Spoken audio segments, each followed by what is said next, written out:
Continuing our discussion in curves, curves is this Pandora's box of editing possibilities. And what we can also do in curves is not only affect our overall exposure, we can also affect individual channels of color.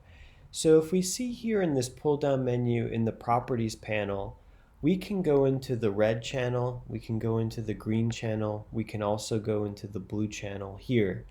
So what that means is that we can affect everything, but then also affect individual color as well. Here, if I go into the blue channel, you can see that I can change the highlights in terms of how they're representing blue. And if I wanted to add more yellow or warm tones into my foreground, I can do that by pulling the highlights down, and it looks like some warmth is coming in the foreground, which I think is really nice. Here we just have to be careful, and if we bring the shadow details down as well, it'll add some warmth there too. So I like that contrast that we're getting by adding a little bit of yellow and changing the color in this photograph. If we go to the green channel, you can see that there is a lot missing in the green channel. If we go all the way here, we can see that there's not a lot of information in terms of what is happening in the highlights here. But what we can also see is that if we pull from the middle down, we add red or magenta, and then if we pull up, we add green. So for me, not much is needed in this specific channel, and I'm not going to touch it.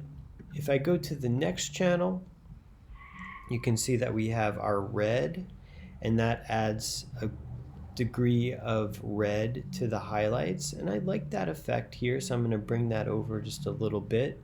And then as I'm pulling this down, you can see how that really cools off our image with the opposite of red, which is green here. And if I go all the way down, you can see it's more like a cyan-ish color. And then if we go up all the way, it's red. So for me, it's about a balance between those two. I might bring it just down a couple of points here. And then if we see our overall before and after, we can see that we've really affected this photograph in color, contrast, and exposure, which is 3 adjustment layers for the price of 1.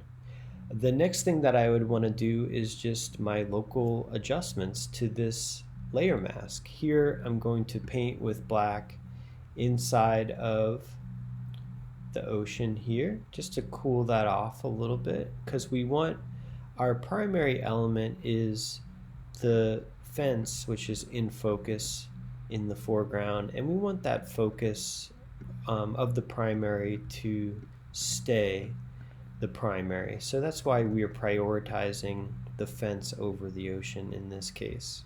So I'm just going to color that in with my black brush, and then I'm going to feather that edge just to blend everything together. So if we look at our history, this is before and this is after calming down our ocean here.